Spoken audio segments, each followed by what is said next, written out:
মুসলমান করলি রে বদনাম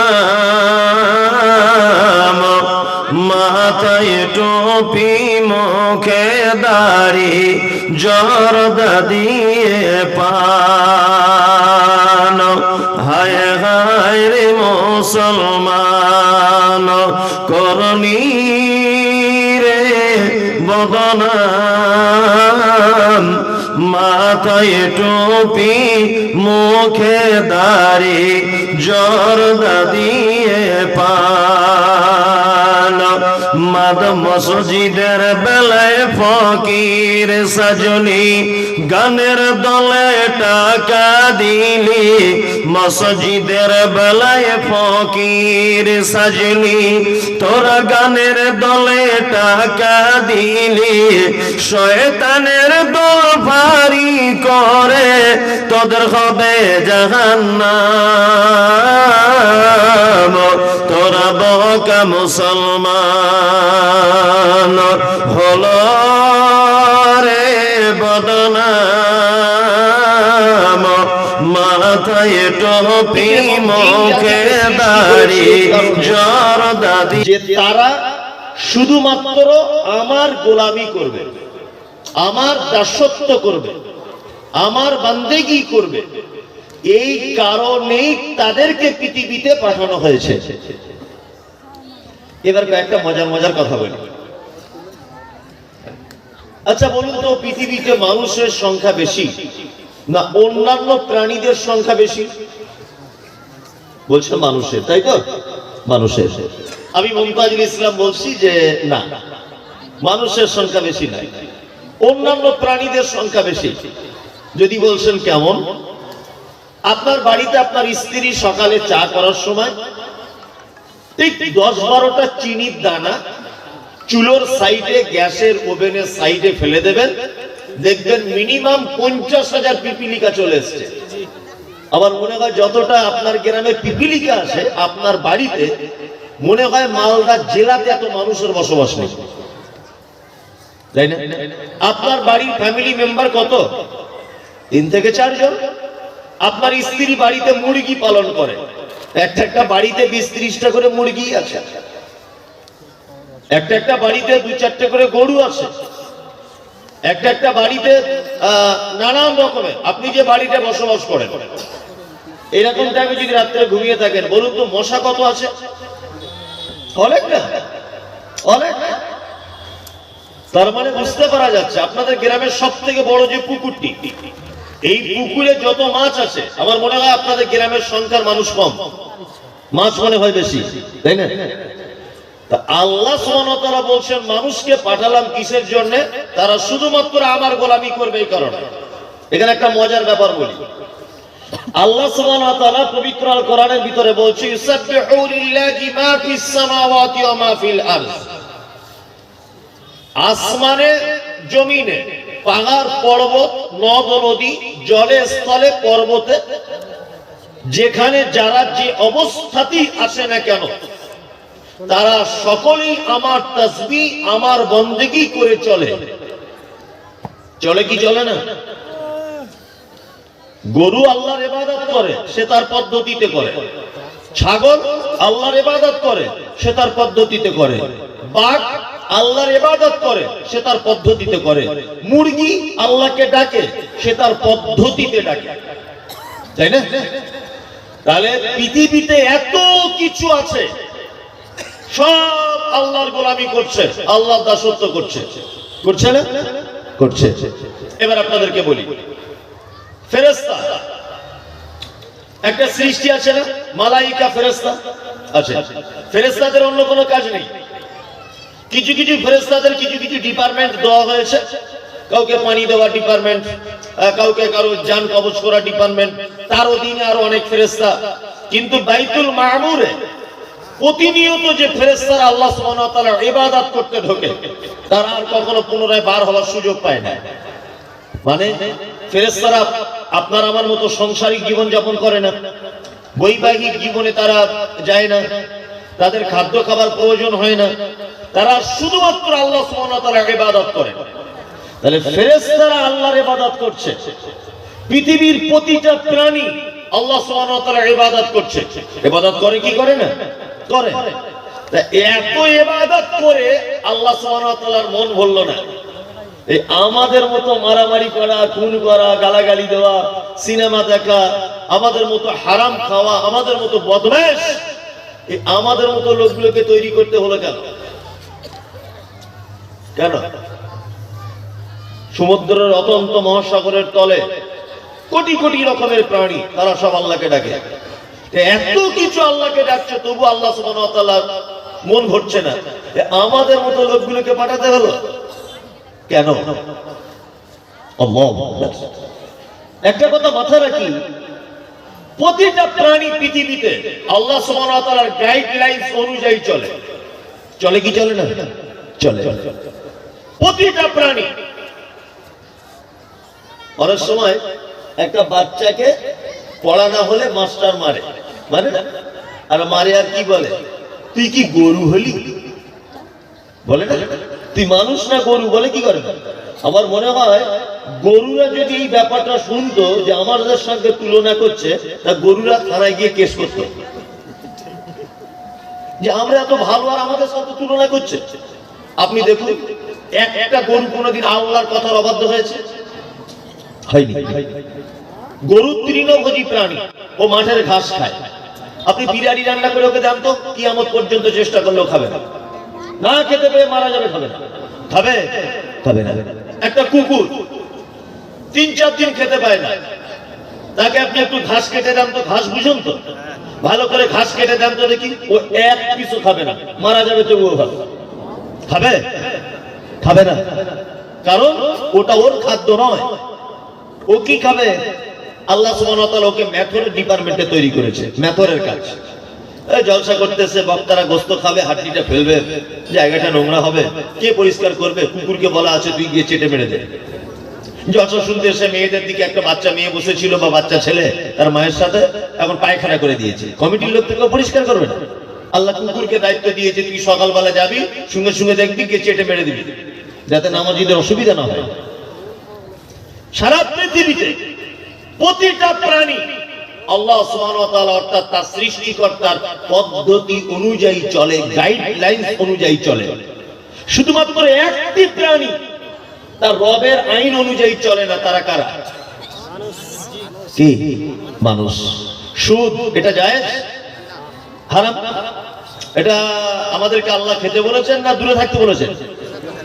হ্যাঁ, দূরে থাকতে বলেছেন। আমরা খাই কি খাই না? খাই, খাই না? অনেক মানুষ খায়, আপনি খান না, অনেক মানুষ খায়। নেশার জিনিস, এটা জায়েজ না না জায়েজ? আমরা খাই, খাই। আল্লাহু আকবার। সালাত ফরজ। সালাত কি? ফরজ। আমরা সবাই পড়ি? পড়ি না। তার মানে বুঝতে পারা যাচ্ছে পৃথিবীতে যত প্রাণী আছে, পৃথিবীতে যত প্রাণী আছে, একটি মাত্র প্রাণী যারা তার রবের নির্দেশকে অমান্য করে জীবন যাপন করে, তার নাম মানুষ। ওই জন্য আল্লাহ সুবহানাহু ওয়া তাআলা পবিত্র আল কোরআনে একটা শব্দ ব্যবহার করেছেন, কি? উলাইকা কাল আনআম বাল হুম আযাল উলাইকা হুমুল গাফিলুন। মানুষ তো খারাপ খারাপ, চতুষ্পদ প্রাণী তার থেকে নিকৃষ্ট। আল্লাহ বলছেন চতুষ্পদ প্রাণীর থেকে নিকৃষ্ট কেন? এই যে আপনাকে বললাম, কুকুর তার রবের গাইডলাইন্সে চলে, গরু তার গাইডলাইন্সে চলে, উট তার গাইডলাইন্সে চলে, হাঁস মুরগি তার গাইডলাইন্সে চলে। চলে না কে? মানুষ। তাহলে ওদের থেকে আমরা ভালো না খারাপ? খারাপ। আল্লাহ সুবহানাহু ওয়া তাআলা সূরা আনফালের 22 নম্বর আয়াতে বলছেন কি? ইন্না শাররাদ দাওয়াবি ইন্নাল্লাহ সুম্মুম বুকমুল লাযিনা লা ইয়াকিলুন। আল্লাহ বলছেন পৃথিবীতে যত বিচরণশীল প্রাণী আমি আল্লাহ বানিয়েছি, যত প্রাণী ঘুরে ঘুরে বেড়ায়, আমার কাছে সব থেকে নিকৃষ্ট প্রাণী হচ্ছে কারা? সুম্মুম বুকমুল লাযিনা লা ইয়াকিলুন, যারা বোবা, কানে কম শোনে এবং যারা বোঝে না। কানে কম শোনে মানে যাদের কাছে দ্বীনের কথা বলা হয়, যাদেরকে দ্বীনের দাওয়াত দেওয়া হয়, তারা কানে শুনতে পায় না। দিনের ব্যাপারে তাদের কোনো প্রতিবাদও নেই, তাদের কোনো এফেক্টই পড়ে না দিনের ব্যাপারে কোনো কিছু হলে, এবং লা ইয়াকিলুন, তারা দিনটাকে বুঝতেও চায় না। আল্লাহ সুবহানাহু ওয়া তাআলা বলছেন পৃথিবীতে যত প্রাণী আছে আমার নিকটে সবথেকে নিকৃষ্ট হচ্ছে এরা। এরা কারা? মানুষ। এবার আপনাদেরকে একটা কথা বলি, আমাদেরকে নিকৃষ্ট বললেন, শিয়াল কুকুরের থেকে খারাপ বললেন, এত প্রাণী ইবাদত করে আল্লাহ সুবহানাহু ওয়া তাআলা, তারপরেও আমাদের মতো খারাপ লোকগুলোকে তৈরি করলেন কেন? এটা জানা দরকার আছে না নেই? আছে? হ্যাঁ, এটা এবার জানুন আমাদের দ্বারাতে কেন তৈরি করেছেন। আল্লাহ বলছে ওমা খালাকুল জিন্না ওয়াল ইনসা ইল্লা লিয়াবুদুন, তোমাদেরকে আমি তৈরি করেছি শুধুমাত্র আমার দাসত্ব, আমার ইবাদত করার জন্য। আচ্ছা বলুন, এখানে একটা প্রশ্ন সাধারণ মানুষের মাথাতে জাগবে, আর সাধারণ মানুষের মাথাতে বর্তমানে প্রশ্ন কিছু জাগে, সেগুলো কার্যকরী প্রশ্ন নয়। কি বললাম বুঝলেন? এখন আলেম ওলামাদেরকে আমরা সব প্রশ্ন করি, আজে বাজে প্রশ্ন, আজে বাজে, নয় বক্তাকে ছোট করার জন্য, আর নয় অন্য কাউকে ছোট করার জন্য। নিজের কিছু উপকার হবে, নিজের কিছু সংশোধন হবে, এই উদ্দেশ্যে কেউ প্রশ্ন করে না। আমাকে নদিয়া প্রশ্ন করছে, হুজুর আপনারা বক্তব্য রাখেন, কাঁধে দুটো নাকি ফেরেশতা থাকে আর তাদের নাকি খাতা থাকে, তো আপনি বলুন তো হুজুর যে তাদের খাতাগুলো কোথায় থাকে? তোর বাপের মাথায় থাকে। এটা জেনে তোর লাভ কি? খাতাটা কোথায় থাকে এটা জেনে তোমার লাভ কি? আমি ছাত্র জীবন থেকে বক্তব্য রাখছি, সব জায়গাতে কম বেশি 1 ঘন্টা আগে পৌঁছাই জলসাতে, বা 30 মিনিট আগে। মানুষ এসে সালাম করে, হুজুর কেমন আছেন, গাড়িতে অসুবিধা হয়নি তো, অমুক হয়নি তমুক হয়নি, অনেক কথা। আমার বক্তব্য রাখার বয়স আজকে 15 বছরের কাছাকাছি। একটা লোককে আমি দেখতে পেলাম না, হুজুর আমি 2 রাকাত নামাজ পড়ছি, আমার নামাজটা আল্লাহর নবীর মতো হচ্ছে কিনা একটু দেখুন তো। একটা লোক নাই, একটা লোককে দেখতে পেলাম না। আত্তাহিয়াতু লিল্লাহি আসসালাওয়াতু আত-তাইয়্যিবাতু, দুয়া মাসুরাটা হচ্ছে কি একটু দেখুন তো।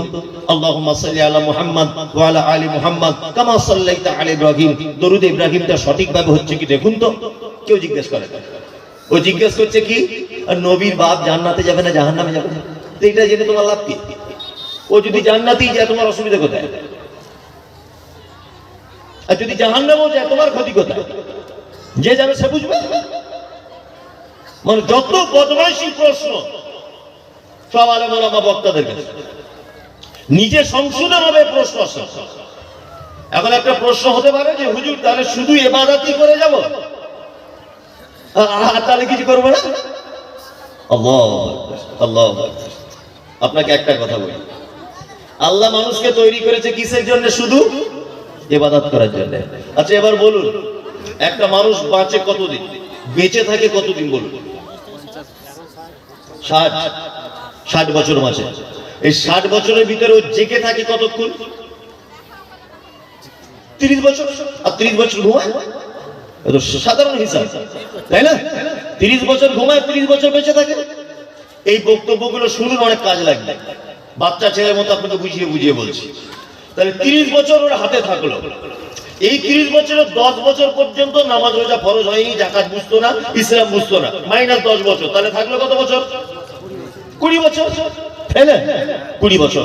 এই 20 বছরের ভিতরে আবার যখন মারা যাবে তার 2-4 বছর আগে অসুস্থ হয়ে যাবে, বিছানায় পড়ে থাকবে, সেন্স থাকবে না, চোখে কম দেখবে, বারবার ওজন নষ্ট হয়ে যাবে, ওর জ্ঞান বুদ্ধি কমে যাবে, ওদিকে আরো 5 বছর ধরে নেন মিস, তাহলে থাকলো কত বছর?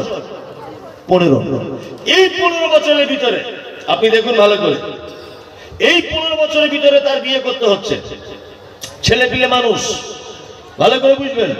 এই 15 বছরের ভিতরে তার ব্যক্তিত্ব, তার নিজস্ব ক্যারিয়ার, তার চাকরি, অর্থ সঞ্চয়, তার জমি জায়গা, তার অদূর ভবিষ্যতের চিন্তা ভাবনা, যাবতীয় পেচ্ছাপ আছে, পায়খানা আছে, গোসল আছে, সবকিছু আছে এই 15 বছরের ভিতরে।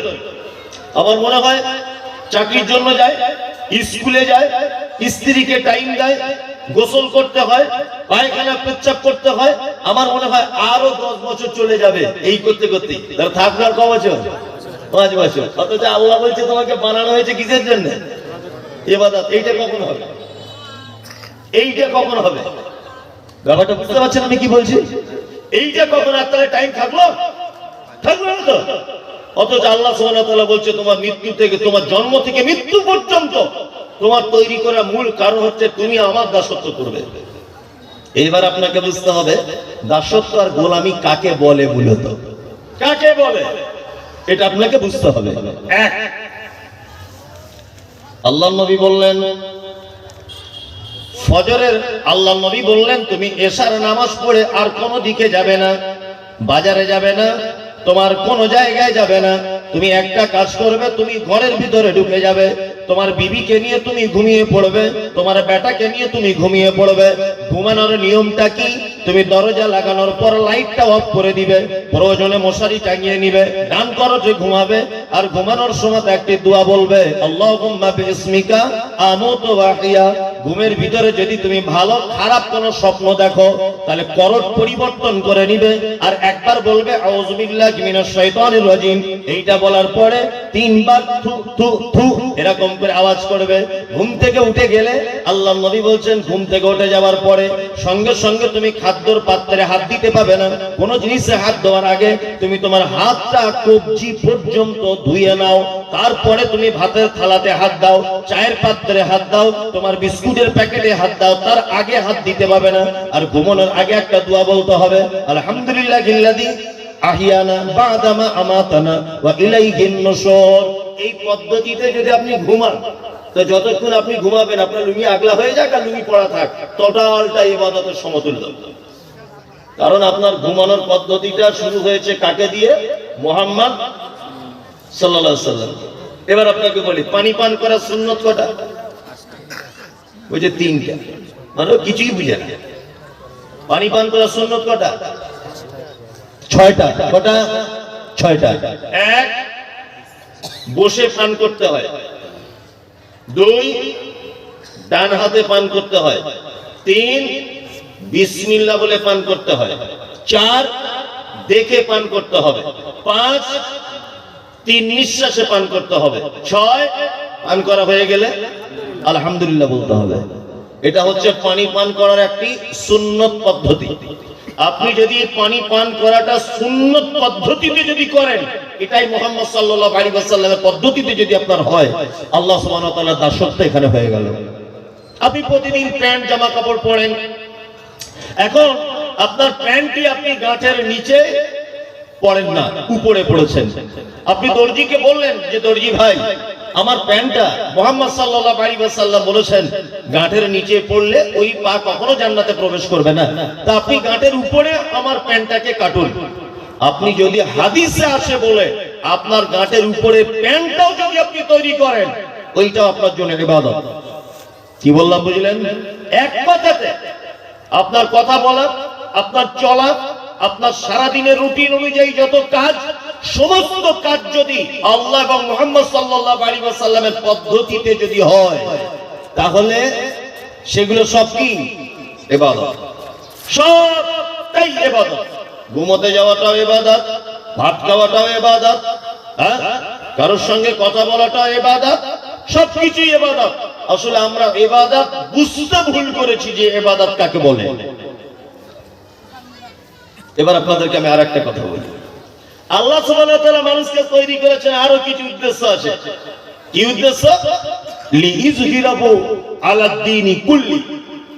আল্লাহ তাআলা বলেন পৃথিবীতে মানুষকে সৃষ্টি করার দ্বিতীয় উদ্দেশ্য হলো পৃথিবীর সমস্ত মতদর্শের উপরে ইসলাম শ্রেষ্ঠ, এইটা প্রমাণ করে দিয়ে তবে তোমাকে কবরে আসতে হবে, তার আগে না।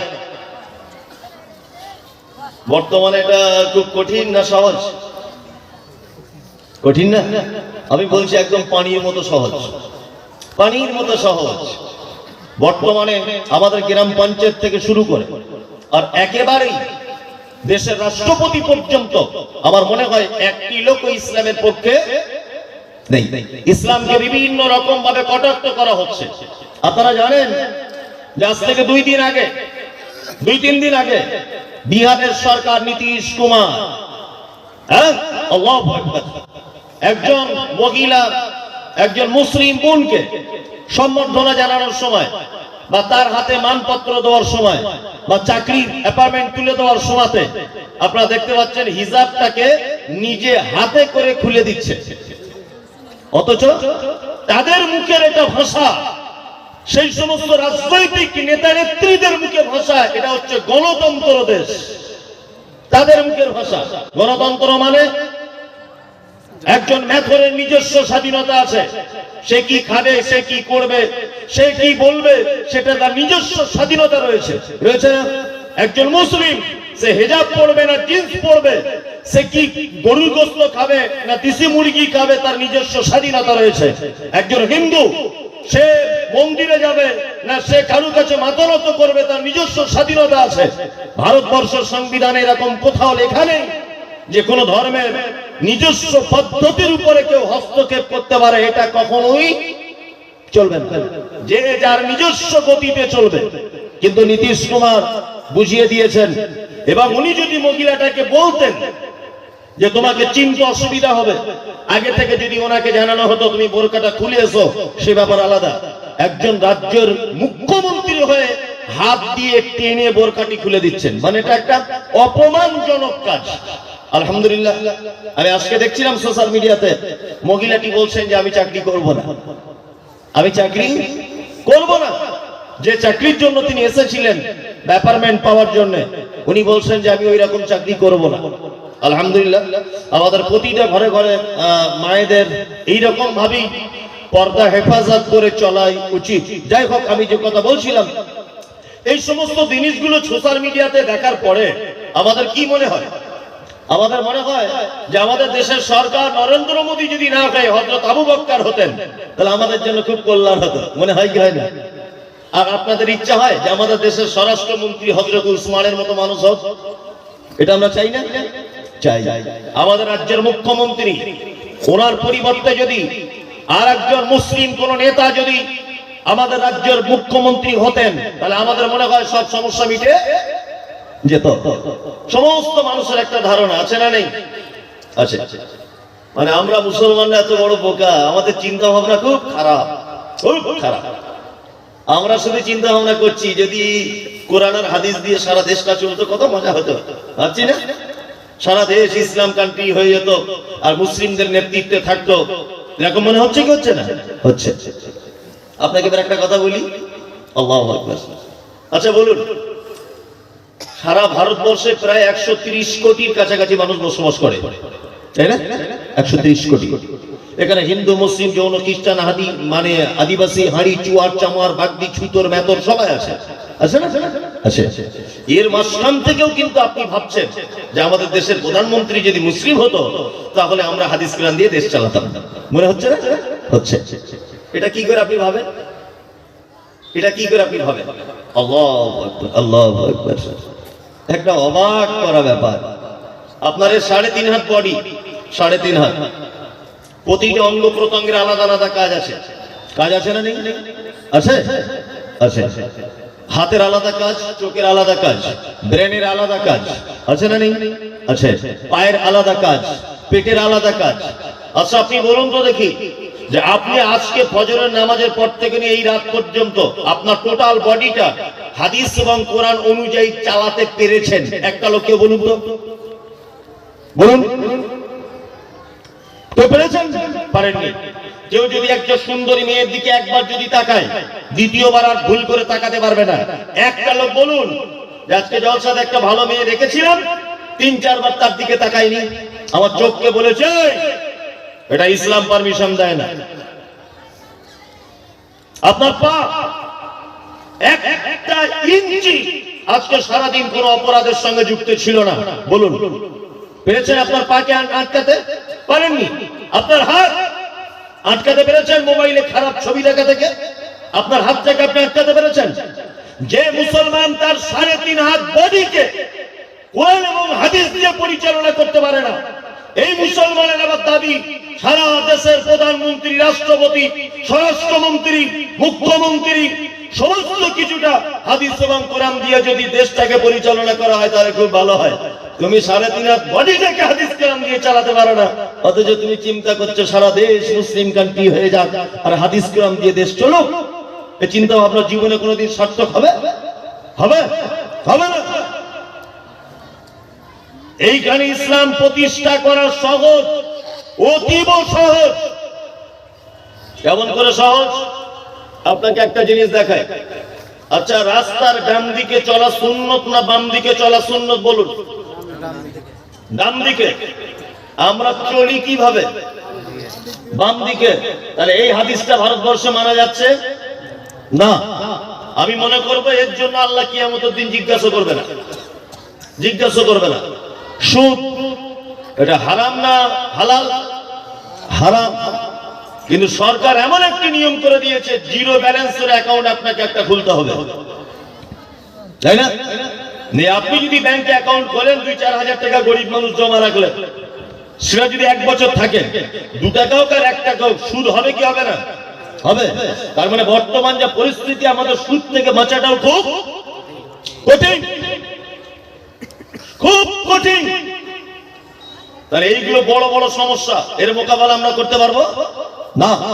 ডান দিকে যদি আপনি চলেন রাস্তা দিয়ে, আর যদি বলেন, এটা হাদিসে লেখা আছে ডান দিকে চলা, অ্যাক্সিডেন্ট তো দূরের কথা, অ্যাক্সিডেন্ট খরচ হবেই। আর অ্যাক্সিডেন্ট হয়ে গেলে ইন্স্যুরেন্স কোম্পানি আপনার জন্য কোনো ক্লেম নেবে না, কারণ আপনি ভারতবর্ষের রুলস, ভারতবর্ষের আইন অমান্য করেছেন। এই কারণে এগুলো নয়, মানা যায় না। একটা জিনিস তো মানা যায়, কি বিডিও অফিসে লাইন দিয়েছিলেন গরমের দিনে, 30 জন লোক লাইন দিয়েছে বিডিও অফিসে। এখন লাইন দেওয়ার পরে পিপাসা লেগেছে আপনার, সবাই পানি পান করছে দাঁড়িয়ে দাঁড়িয়ে, আপনি বসে বসে পানি পান করুন, বসে। আর 5 জন হিন্দু খ্রিস্টান তারা জিজ্ঞাসা করুক, এই সবাই দাঁড়িয়ে পানি পান করছে, তুমি কেন বসে? তখন তো এইটা বলা যাবে যে আমি বসে পানি পান করছি, মানে আমাদের নবী মুহাম্মদ সাল্লাল্লাহু আলাইহি ওয়াসাল্লাম তিনি বসে পানি পান করার সুন্নত শিখিয়েছেন। আচ্ছা বলুন তো, যদি আপনি বসে পানি পান করেন, আপনাকে কেউ গুলি করবে? কেউ মারবে? তাহলে ইসলামের কোন জিনিস যদি আপনি প্রতিষ্ঠা করতে না পারেন, অন্তত দাঁড়িয়ে পানি পান করাটা তো প্রতিষ্ঠা করা যায়। যায় কি যায় না বলুন? যায়, যায়। দাড়ি, আপনি যদি দাড়ি রাখেন, তাহলে আপনার বিরুদ্ধে কেউ মামলা করবে? কেউ আপনাকে কেস দিবে? অন্তত এইটা রেখে আপনি ইসলাম প্রতিষ্ঠা করুন। আপনি যদি গাঁটের উপরে যদি কাপড় পরেন, তা আপনার বিপক্ষে কেউ দাঁড়াবে না। অন্তত গাঁটের উপরে কাপড়টা প্রতিষ্ঠা করুন। আপনি অচক্র নামাজ যদি আপনি পড়েন, আপনাকে কেউ মারবে? এইটা আপনি প্রতিষ্ঠা করুন। আল্লাহ সুবহানাহু ওয়া তাআলা পবিত্র আল কোরআনে বলছেন কি, লিইসিরাহু আলা দ্বীনি কুল্লি, পৃথিবীর সর্বশ্রেষ্ঠ একটি জীবন ব্যবস্থা ইসলাম। এইটা তোমাকে প্রমাণ করে দিয়ে তবে আমার কাছে আসতে হবে, তার আগে নয়। গরুকে দিয়ে এটা সম্ভব নয়, কুকুরকে দিয়ে এটা সম্ভব নয়, বিড়ালকে দিয়ে এটা সম্ভব নয়, এটা একমাত্র মানুষকে দিয়েই সম্ভব। আল্লাহ সুবহানাহু ওয়া তাআলা তার দ্বীন সত্য, এইটা মানুষের সামনে উপস্থাপন করবে মানুষ, এবং এটাকে দেখাবে। তারপরে আল্লাহ সুবহানাহু ওয়া তাআলার কাছে আবার রিটার্ন চলে আসবে। তাহলে ইসলাম প্রতিষ্ঠা করা সহজ না কঠিন? সহজ না কঠিন? জলের মতো পানি পান করাটা তো প্রতিষ্ঠা করা যাবে। অথচ আপনার জীবনে 10টা প্রতিষ্ঠা করুন না দেখি, করা যাবে কি যাবে না? যাবে। ডান হাতে পানি পান করুন, এটা প্রতিষ্ঠা করা যাবে না? যাবে। ও এখনো ডান হাতে পানি পান করে শেখেনি, এখনো গাঁটের নিচে কাপড় পরে ও আবার চিন্তা ভাবনা করছে, দেশটা যদি মুসলিমদের হতো, কোরআন হাদিস দিয়ে চালাতাম। জীবনে নামাজ পড়ে না। এসব আবেগ দিয়ে চলবে কি? না। আবেগ দিয়ে ইসলাম চলবে না। কিছুদিন আগে আই লাভ মোহাম্মদ নিয়ে খুব লাফালাফি করছিল যুবক ছেলেরা, লাফালাফি করছিল না? তো আমি সোশ্যাল মিডিয়াতে একটা বলেছিলাম যে আই লাভ মোহাম্মদ লিখে লাফালাফি করছো কেন? তোমাদের কি মাথায় কাজ নেই? আই লাভ মোহাম্মদ লিখে আর ফেস্টুন টাঙ্গালে জান্নাত চলে যাবে? কে বললো? এমনিতে জানেন মমতাজুল ইসলাম মানি সোশ্যাল মিডিয়াতে বিশাল চুলকানি, কিছু লোকের চুলকানি হয়ে গেল, তারা খুব গালাগালি করলো যে আই লাভ মোহাম্মদের বিরুদ্ধে কথা বলছে মমতাজুল। আচ্ছা আপনাদেরকে একটা কথা বলি, আই লাভ মোহাম্মদ ফেস্টুন লিখে রাস্তাঘাটে টাঙানো আছে কি আছে না? আছে। ফেস্টুনটা ছিঁড়ে রাস্তায় পড়ে গেল, তার উপর দিয়ে কুকুর হেঁটে গেল, তার উপর দিয়ে একজন পেচ্ছাপ করে পানি নেয় না, এরকম লোক হেঁটে চলে গেল, কত নোংরা কিছু চলে গেল। বলুন তো এতে মোহাম্মদের সম্মান বাড়লো না কমলো? বাড়লো না কমলো? কমলো। আরে আল্লাহ নবীকে আমরা ভালোবাসি, ওটা আমাদের অন্তরে আছে, ফেস্টুন লাগাতে হবে কেন? আর ওইটা দিয়ে আমরা প্রমাণ করবো কেন? শুনুন, নবীকে শুধু ভালোবেসে জান্নাতে যাওয়া যাবে, তার একটা জ্বলন্ত প্রমাণ আপনাকে দিই। আলেম ওলামারা বসে আছে। আল্লাহ নবী সাল্লাল্লাহু আলাইহি ওয়াসাল্লামের চাচার নাম কি? আবু তালিব। কি নাম? আবু তালিব। ইসলামের একটা ইতিহাসের ছেঁড়া পাতাতেও আপনি দেখাতে পারবেন না যে কখনো চাচা ভাতিজা মুহাম্মাদের বিরুদ্ধাচরণ করেছে, কখনো করেনি। বরং বেঈমান মুশরিকেরা যখন মারতে এসেছে আল্লাহর নবীকে, চাচা প্রাচীরের মতো গার্ড দিয়ে বলেছেন, তোমরা আমার ভাতিজাকে নবী বলে মানবে না, কথা সত্য, তবে আমি বেঁচে থাকা অবস্থা আমার ভাতিজার গায়ে হাত দিতে পারবে না, চামড়া তুলে দেবো তোমাদের। আমার ভাতিজার ব্যাপারে কোনোদিন কোনো কটু কথা বলবে না। ওর বাপ নেই, ওর দাদু নেই, আমি ওর চাচা বেঁচে আছি আবু তালিব, আমি বেঁচে থাকা অবস্থায় কোনোদিন আমার ভাতিজার গায়ে আঘাত করবে না। মুহাম্মদ সাল্লাল্লাহু আলাইহি ওয়াসাল্লামকে কোলে করে নিয়ে ঘুরেছেন, পিঠে নিয়ে ঘুরেছেন, গালে তুলে ভাত খাইয়েছেন। এই চাচা যখন মারা যাচ্ছে, আল্লাহ নবী সাল্লাল্লাহু আলাইহি ওয়াসাল্লাম চাচার মাথার কাছে বসে বলছে, চাচা একবার তুমি শুধু বলো লা ইলাহা ইল্লাল্লাহ, একবার তুমি শুধু বলো। চাচা এই কথা শোনার পরে অনেকক্ষণ চিন্তা ভাবনার পরে বলছে, মিল্লাতে আবিকুম আব্দুল মুত্তালিব, আমি আমার বাবা আব্দুল মুত্তালিবের ধর্মের উপরই থাকলাম, মুহাম্মদ তোমার লা ইলাহা ইল্লাল্লাহ কবুল করতে পারলাম না। এক পর্যায়ে চাচা মারা গেল। আল্লাহ নবী সাল্লাল্লাহু আলাইহি ওয়াসাল্লাম নিজে বলছেন, কি বলছেন? আল্লাহ নবী বলছেন, আমার চাচাকে জাহান্নামে দেওয়া হবে। আমার চাচা বলে তার সাবসিডি এতটুকু হবে যে দুটো আগুনের জুতো পরিয়ে দেওয়া হবে তার পায়ে, তার তাপের কারণে তার মাথার মগজ টকবক টকবক টকবক করে ফুটবে। পৃথিবীতে মুহাম্মদ সাল্লাল্লাহু আলাইহি ওয়াসাল্লামকে সবথেকে বেশি ভালোবাসতেন কে? চাচা আবু তালিব। ভালোবাসার পরেও লোকটা জান্নাতে যেতে পারল না। কারণ কি? মুহাম্মদ সাল্লাল্লাহু আলাইহি ওয়াসাল্লামের আনিত দ্বীন, তার আনিত রিসালাত, তার আনিত বাণী তিনি কবুল করেননি বলে তার থাকার জায়গা জাহান্নাম। একজন মুসলমান যদি আইলা মুহাম্মদ নিয়ে খেপে যাক, একজন মুসলমান যতই আবেগ দিয়ে ইসলামকে ভালোবাসুক, একজন মুসলমান যত আবেগ দিয়ে আল্লাহ নবী সাল্লাল্লাহু আলাইহি ওয়াসাল্লামের জুলুস পালন করুক না কেন, আমি মুমতাজুল ইসলাম বলছি, আল্লাহ নবী সাল্লাল্লাহু আলাইহি ওয়াসাল্লামের আনিত দ্বীন যতক্ষণ না পর্যন্ত একটা মানুষ পরিপূর্ণভাবে মেনে না নিবে, ততক্ষণ পর্যন্ত তার জান্নাতে যাওয়া হবে না। শুধু ভালোবেসে জান্নাতে যাওয়া যাবে না। ও তো ফজকে ছেলে বোঝে না হাদিস কোরআন কিছু, ও কিচ্ছু হাদিস কোরআন বোঝে না। 12 রবিউল আউয়াল আসছে আর বিশাল লা ইলাহা ইল্লাল্লাহ মুহাম্মাদুর রাসূলুল্লাহর ফেস্টুন হাতে নিচ্ছে, বাম হাতে সিগারেট টানছে, এক ওয়াক্ত নামাজ পড়ে না, মনে হয় মাঝে সাঝে গাঁজাও টানে, গাঁটের নিচে কাপড়, ইয়া নবী সালাম আলাইকা, ইয়া রাসূল সালাম আলাইকা, এক হো হো করে নাচছে ডিজে বাজিয়ে, আর মনে করছে আমি জান্নাত চলে যাব নাকি? জান্নাত পড়ে আছে তোমার জন্য। নবী চাচা পর্যন্ত ভালোবাসার কারণে জান্নাত যেতে পারলো না, আর তুমি জান্নাতের স্বপ্ন দেখো কি করে? আল্লাহু আকবার। ইসলামের ছোটখাটো জিনিস যেগুলো মানার মতো, যেগুলো মেনে নেওয়ার মতো, সেইগুলো মানা যাবে কি যাবে না? যাবে, যাবে। সেইগুলো প্রতিষ্ঠা করো, ছোটখাটো কাজ করে। আল্লাহ সুবহানাহু ওয়া তাআলা মানুষকে পৃথিবীতে তৈরি করেছেন আরো একটা উদ্দেশ্য নিয়ে। কি? আল্লাহ তাআলা বলছেন, আল্লাযী খালাকাল মাউতা ওয়াল হায়াতা লিয়াবলুয়াকুম আইয়ুকুম আহসানু আমালা। আমি হায়াত আর মাউত এই কারণে পৃথিবীতে তৈরি করেছি, আহসানু আমালা, আমি পরীক্ষা করব তোমাদের ভিতরে সবথেকে উত্তম আমল কে করছো। মানুষকে পৃথিবীতে তৈরি করার আরো একটা উদ্দেশ্য, আমাদেরকে পরীক্ষা করার জন্য আল্লাহ সুবহানাহু ওয়া তাআলা পাঠিয়েছেন। পরীক্ষাটা কি হবে? তোমাদের ভিতরে উত্তম কি আমল কে করবে? উত্তম আমল আছে তো? আছে? নাই, উত্তম আমল নেই। আপনাদেরকে একটা উত্তম আমলের কথা বলবো, আমল করা যাবে? ইনশাআল্লাহ বলুন, ইনশাআল্লাহ। ছোটখাটো আমল বলি, একদম ছোট ছোট আমল যেগুলো করলে পয়সা লাগে না, একদমই পয়সা খরচা হবে না। বেশ কয়েকটা আমল আপনাদেরকে বলি। আল্লাহ নবী সাল্লাল্লাহু আলাইহি ওয়াসাল্লাম তিনি বলছেন, আলহামদুলিল্লাহ তামলাউল মিজান। কেউ যদি দিনে রাতের কিছু অংশে শুধুমাত্র আলহামদুলিল্লাহটা যদি বলে, তাহলে আল্লাহ নবী বলছেন মিজানের পাল্লা নেকির দিকটা অর্ধেক ভারী করে দেওয়া হবে। আচ্ছা বলুন, কিয়ামতের দিনে নেকি গোনা হবে না নেকি ওজন করা হবে? ওজন করা হবে। তার মানে নেকির ভারী কমে কি ব্যাপার আছে, তাই না? এইটা ধরে নেন মিজান, আল্লাহ সুবহানাহু ওয়া তাআলা এটা এই পাল্লাতে মাপবেন।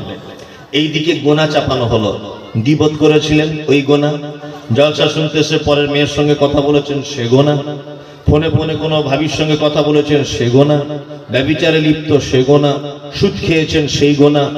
এক কথাতে আপনার জীবনে যত গোনা ছিল সব গোনা এইটাতে দেওয়া হয়েছে। এইটা ভারীতে এরকম হয়ে আসে। এবার এইদিকে নেকি চাপানো হচ্ছে, কি জলসা শোনার নেকি, দান করার নেকি, সাদাকা করার নেকি, কিন্তু পাপ এত ভারী নেকি টেনে তুলতে পারছে না।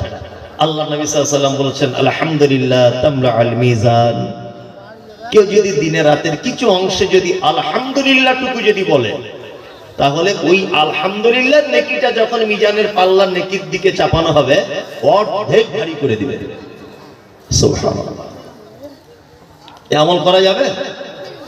কেউ জিজ্ঞেস করছে ভাই কেমন আছেন, কি বলবেন? আমরা কি বলি? আমরা ওটা বলি না, আমরা বলি হুজুর আপনার দুয়ায় আল্লাহর রহমতে ভালো আছে, বলি না? আজকে আমি গাড়ি থেকে নামছি, তো একজন আমাদের রিসিভ করতে এসেছে, তো আমি ওনাকে বলছি কেমন আছেন ভাই, তো হচ্ছে হুজুর আপনার দুয়ায় আল্লাহর রহমতে ভালো আছে। তা আমি ওই লোকটাকে তো জীবনে কোনোদিন দেখিনি, ওর জন্য দোয়া করতে যাবো কেন? ওই তো কোনোদিন দেখাই হয়নি এর আগে, তো ওর জন্য কেন দোয়া করতে যাবো? এই কথার ভিতরে শিরক আছে। কি আছে? শিরক। তার মানে ও বোঝাতে চাই যে হুজুর আপনি দোয়া না করলে আল্লাহ রহমত করতো না, আপনার দোয়ায় আল্লাহর রহমতে ভালো আছি।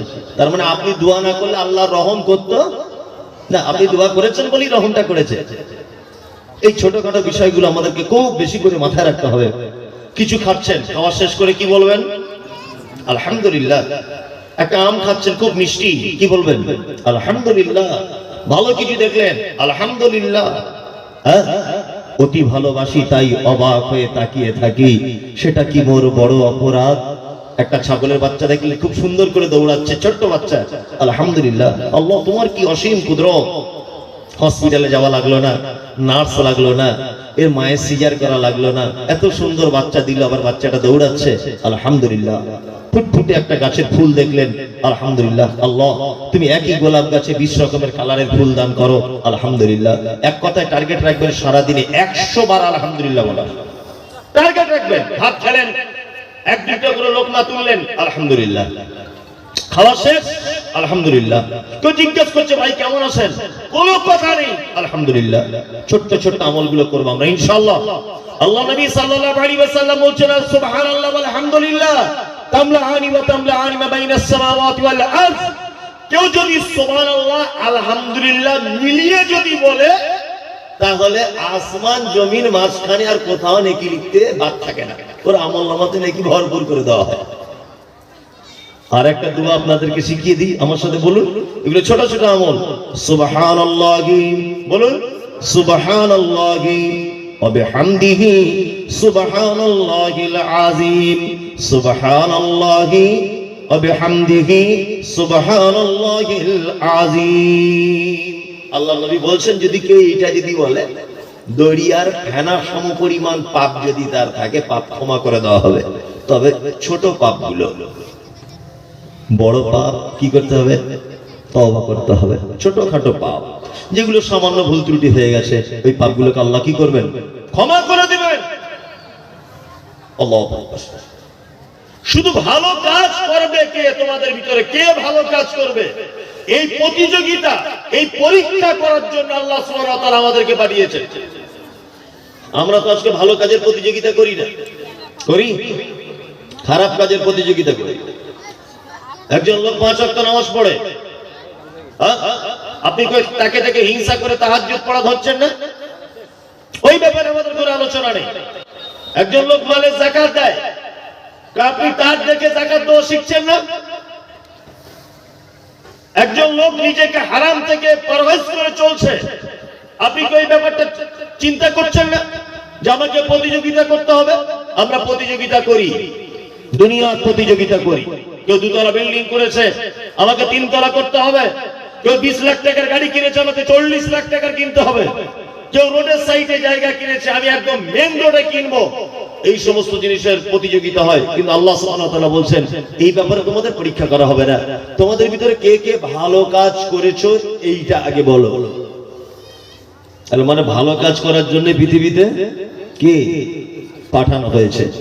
আর কিছু ভালো কাজের হাদিস আপনাদেরকে আমি শোনাই, দেখুন কেমন লাগে। আল্লাহ নবী সাল্লাল্লাহু আলাইহি ওয়াসাল্লাম তিনি বলছেন, কি বলছেন? হাক্কুল মুসলিমি আলাল মুসলিমি খামসুন রাদ্দুস সালাম। এক মুসলিম আরেকজন মুসলিমের সঙ্গে কটা জিনিসের হক রাখে? 5টা। আর একটা হাদিস আছে 6টা। এক, রাদ্দুস সালাম। এগুলো ছোটখাটো ভালো কাজ বলছি, প্রতিযোগিতা করবেন। এক, কোন মুসলমানের সঙ্গে দেখা হলে কি বলতে হবে? আসসালামু আলাইকুম। এর কিছু পদ্ধতি জেনে যান। আচ্ছা, ছোট বড়কে সালাম দিবে না বড় ছোটকে দিবে? ছোট বড়কে দিবে। অনেক সময় বড় ছোটকেও দিবে শিক্ষা দেওয়ার জন্য। কি বললাম বুঝলেন? 2, আমরা 4 জন বসে আছি, একটা লোক সাইকেল নিয়ে চলে যাচ্ছে, কে কাকে সালাম দিবে? পথিক সালাম দিবে, তাই তো? আমরা 3 জন আছি, ওরা 10 জন আছে, কে কাকে সালাম দিবে? হ্যাঁ, আমরা 3 জন, ওরা 10 জন, কে কাকে? কম সংখ্যক লোক বেশি সংখ্যক লোককে সালাম দিবে। আমরা সবাইকে দেখে সালাম দেব ইনশাআল্লাহ। বউকে ওকে দেওয়া যাবে না? দেওয়া যাবে? দেওয়া যাবে, কিন্তু দিলে খুব মুশকিল। মানে আমার একটা কথা মনে পড়ে যায় এই ব্যাপারটা যখন বলি। মাদ্রাসা একটা বাংলা মাস্টার আছে, তা ও নতুন বিয়ে করেছে, তা আমাকে নেমন্তন্ন করেছিল, আমি ব্যস্ততার কারণে যেতে পারি। তা আমি কিছুদিন পরে ওকে জিজ্ঞেস করছি, এই তুমি বিয়ে করেছো শুনলাম। তা বলছে, হুজুর হ্যাঁ বিয়ে করেছি। তা আমি বলছি, তোমার বউকে তুমি সালাম দাও? তা বলছে, হুজুর না সালাম দিই না, লজ্জা লাগে খুব। বলছি, লজ্জার কোনো ব্যাপার নেই, খ্যাপা সালাম দিবে, সালাম দিলে ভালো তো। তা বলছে, হুজুর আপনি যখন বলছেন তাহলে সালাম দেবো ইনশাআল্লাহ। তাও দিয়েছে কি না দিয়েছে জানি না।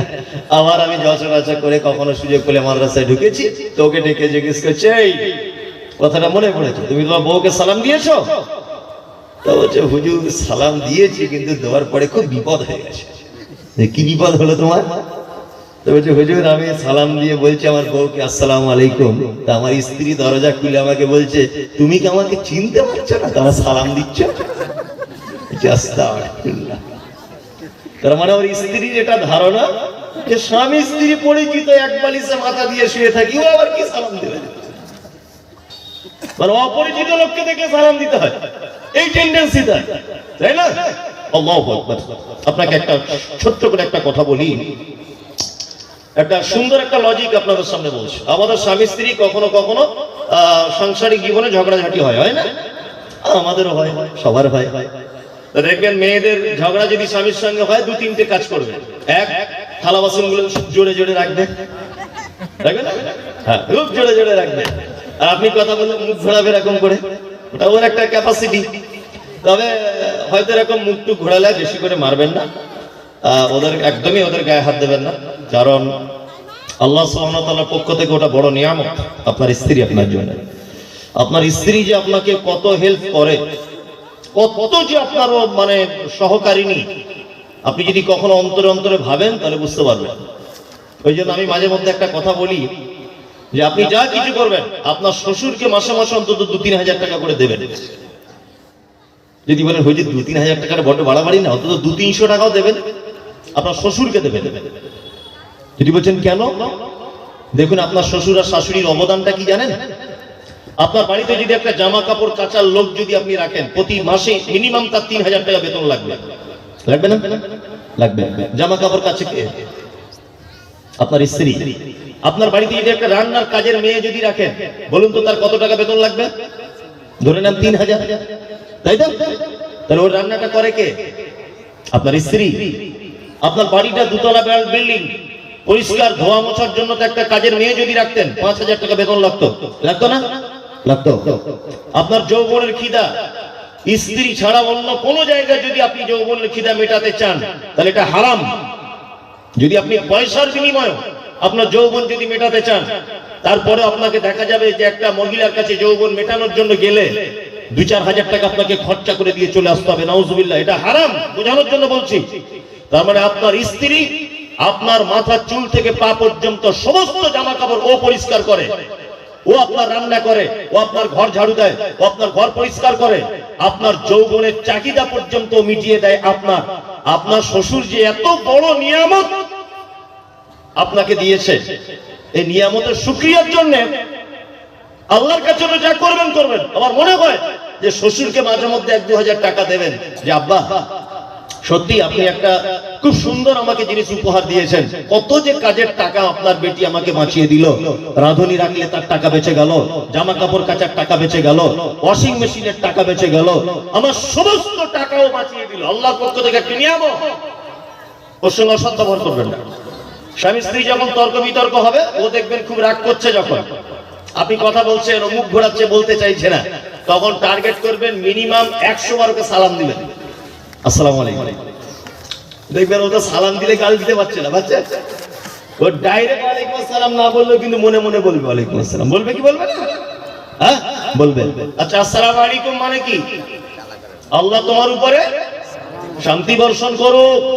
ওয়ালাইকুম আসসালাম মানে তোমার উপরেও করুক। এখন চলছে কি সংসারে?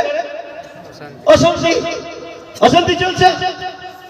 বাড়ি থেকে বার হবেন আসসালামু আলাইকুম, দোকান থেকে ফিরলেন আসসালামু আলাইকুম। এইরকম ভাবে সারা দিনে যদি আপনি টার্গেট করেন, আজকে ঝগড়া হয়েছে বিবির সাথে, আমাকে 20 বার সালাম দিতে হবে। আপনার 20 বার সালাম দেওয়াটাকে একবার যদি আল্লাহ সুবহানাহু ওয়া তাআলা কবুল যদি করে নেয়, তাহলে ওই সংসারে আর অশান্তি থাকবে বলে মনে হয়? থাকবে? থাকবে না। ওই জন্য সংসারে অশান্তি হলেই একটাই ওষুধ, শুধু সালাম দিতে হবে বিবিকে। কি বললাম বুঝলেন? দুই, ওয়াইয়াদাতুল মারিজ, পাড়া প্রতিবেশী যদি কেউ অসুস্থ হয়ে যায়, কেউ যদি অসুখে পড়ে যায়, আপনারা দেখতে যাবেন ইনশাআল্লাহ।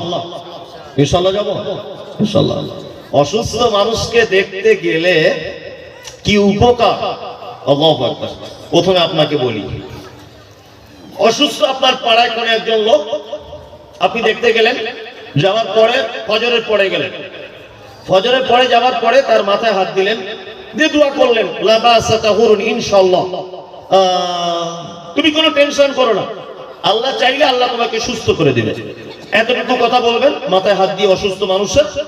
হাত দেওয়ার পরে আপনি বাড়ি চলে এলেন, তার সঙ্গে 2-10 মিনিট কথা বলার পর আল্লাহু আকবার, আল্লাহু আকবার, সন্ধ্যা বেলা পর্যন্ত, সূর্য ডোবার আগ পর্যন্ত ফেরেশতারা আপনার জন্য এই বলে দোয়া করে, হে আল্লাহ, অসুস্থকে তো ভালো করবে করবে, যে দেখতে এসেছিল ওকে আগে কল্যাণ দান করো।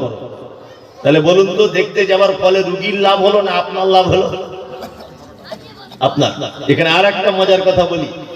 আচ্ছা, রোগী কার দোয়া পেল? আপনার। আপনি হয়তো বেনামাজি, আপনি হয়তো হারামখোর হতে পারে, আপনি হয়তো সুদখোর হতে পারে। তার মানে আপনার দোয়া রোগীর জন্য কবুল হতে পারে, নাও পারে। রোগী আপনার দোয়া পেল, আর আপনি কার দোয়া পেলেন? ফেরেশতাদের। তাহলে দোয়া করে রোগীর লাভ হলো না আপনার লাভ হলো? আপনার লাভ। আপনি ফেরেশতাদের দোয়া পেলেন। আল্লাহু আকবার। অসুস্থ মানুষকে দেখতে যাবেন, পাড়া প্রতিবেশীকে। ওয়া ইত্তিবাউজ জানাইজ, কেউ মারা গেলে তার জানাজার সালাত আদায় করবেন। কি বললাম বুঝলেন? তো আমাদের সমাজে আবার অনেক প্রকারের মানুষ আছে, আল্লাহু আকবার। আমি অবাক হই, জানাজার নামাজ পড়তে গেছে বড়িগাছি অমুক জায়গাতে, বা জানাজার নামাজ পড়তে গেছে গাজলে, ও জানাজা হবে জোহরের পর, ও জোহরের ফরজ নামাজ পড়েনি, আর জানাজার মাঠে গিয়ে দাঁড়িয়ে আছে কখন মৃত লাশটা আসবে তার জানাজা পড়বে বলে, অথচ ফরজ নামাজ পড়ে। এরকম লোক দেখতে পাওয়া যায়।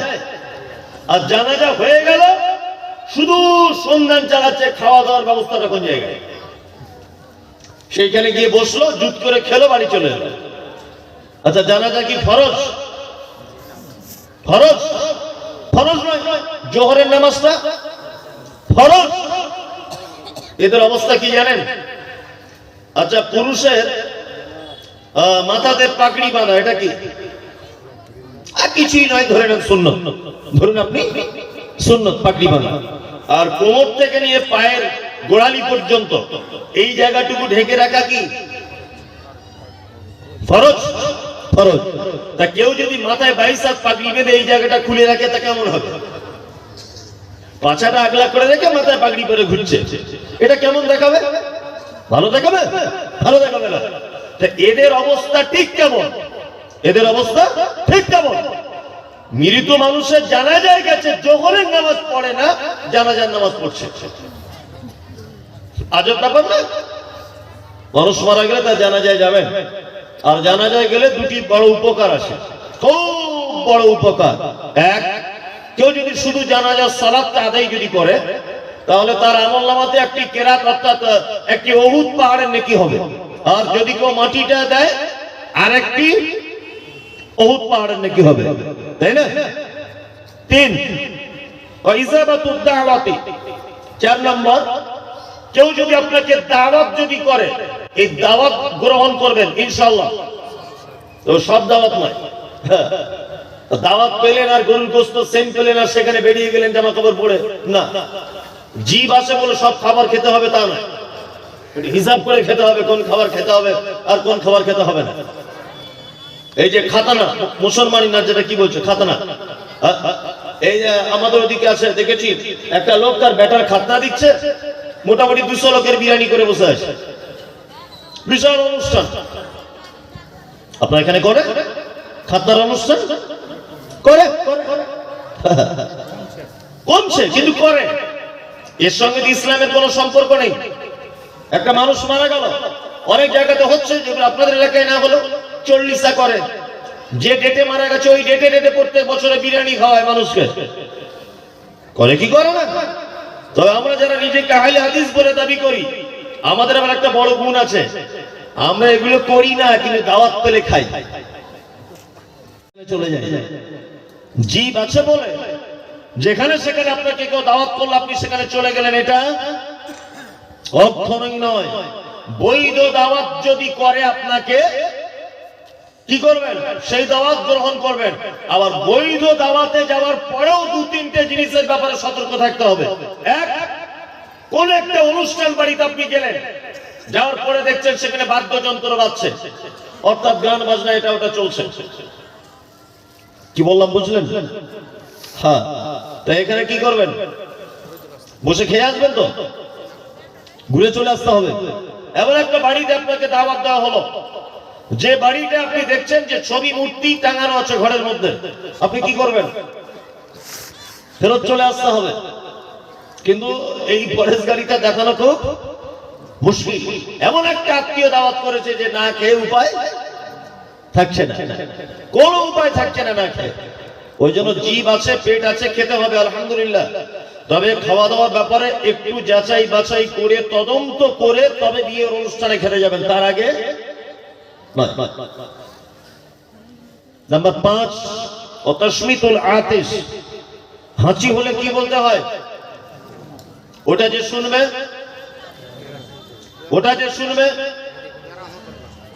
ইয়ারহামুকাল্লাহ যে শুনবে, তারপর ইয়াহদিকুমুল্লাহ ওয়া আসলিহু বালাকুম। এখানে একটা কথা বলে দিই, এটা শিক্ষণীয় বিষয়।